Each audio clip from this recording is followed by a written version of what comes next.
Okay, so the best and worst feature of the music industry is that anyone can do it. What am I talking about? Well, I'll tell you what I'm talking about.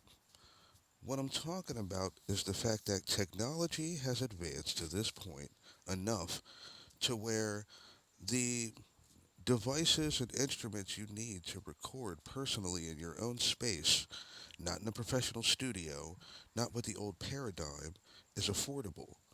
How affordable?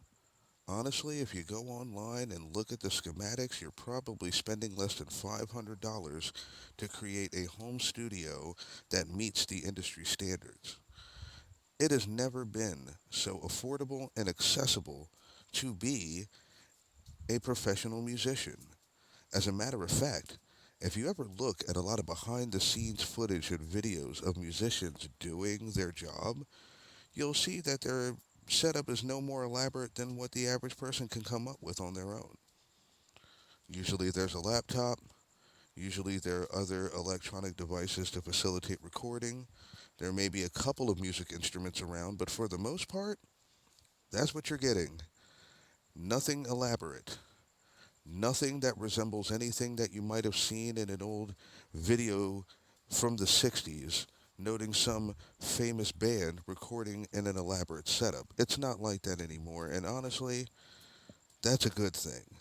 There's a lot of people who would agree that that's a good thing, but on the other side of that, there's the downside, because again, this is the music industry's best and worst feature, and it just so happens that, well, there's really no easy way to put it, but not everybody should use music as their voice to speak to the world. Now, look, I'm not anybody who's against artistic decisions by anyone, to each their own. But I will say that it's very understandable to come to this conclusion when you look at things from a subjective and artistic perspective. And one thing I can say for sure is that not every artistic discipline is for everyone. Or, as I'd like to say from one of my favorite movies, I'll paraphrase for obvious reasons, but basically, not everyone can be a good artist, but good art can come from anywhere. And that is true. And that is true of music now more than ever. But the funny thing about that is that its accessibility is also part of the music industry design right now that someone might deem inadequate or short sighted.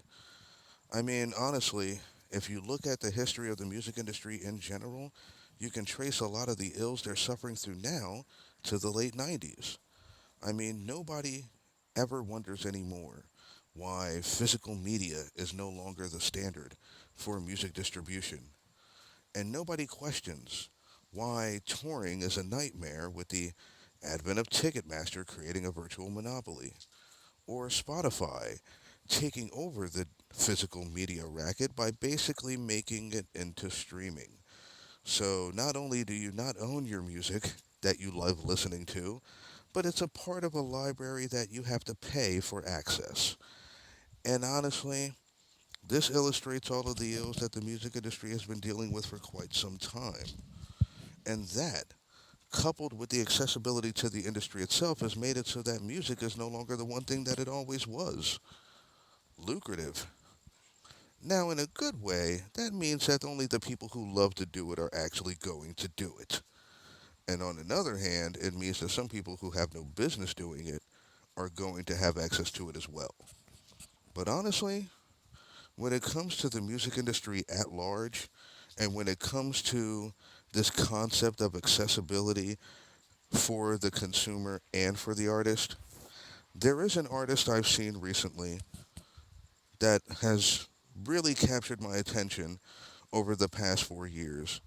And I want to turn other people onto this artist because I feel like his methods and his creativity are going to signal the future for the music industry. And it's probably not someone you're expecting if you've heard of this person, but the artist I see as a signal for the way the industry could change is an artist, or rather a music project, called Ginger Root. Now, I've not heard 100% of their material, but the material I have heard, which is basically a collection of their last three quote unquote albums, will definitely illustrate an artist that has exceptional creativity, definitely has a handle on how to market and utilize the internet, someone who utilizes a multimedia presentation, which means not just music, but other forms to talk to their audience, an artist that talks directly to their audience, an artist that isn't assigned to the old archaic labels and therefore operates under his own creativity, and it shows. And I keep saying him because the primary face of the music project is an artist named Cameron Liu. Shout out to Cameron Liu. Incredibly creative, very approachable in his approach. But more than anything else, he shows that good music, and I do mean this from the bottom of my heart as a music lover and a musician myself, good music is what's going to save the industry. Because you see, with all the components I mentioned before, the accessibility and the lack of lucrative quality, and how there are so many barriers between the customer getting access to the product they love, well, this all has come to mean one thing, and I know I'm going to make some boomer voice happy by saying this, but yeah, music has taken a turn, and it's declined in many respects. Now, that doesn't mean that there's no good music. Obviously, there's good music out there. There always will be. But I think for the music industry to really enjoy a period like, say, the 60s or the early 90s, then they have to do three things, in my opinion. One, they have to find a way to give the customer something they want to buy. And one of the things that modern music lovers want to buy is digital media. I know about the legacy of pirating in the music industry, but the fact is that they have to learn to let that go.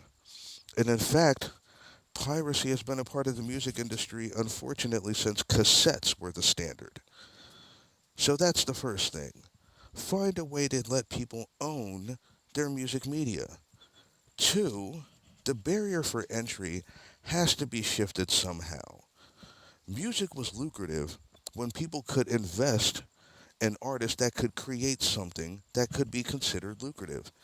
It wasn't necessarily all about sales, but it was about an artist being able to maintain quality and reach out to the music listener, to the music lover. The music industry has gotten away from that because now, with a lot of their profit sectors failing, they now feel the need to basically go after the dollar first and foremost. And that's not always going to bring about the best quality.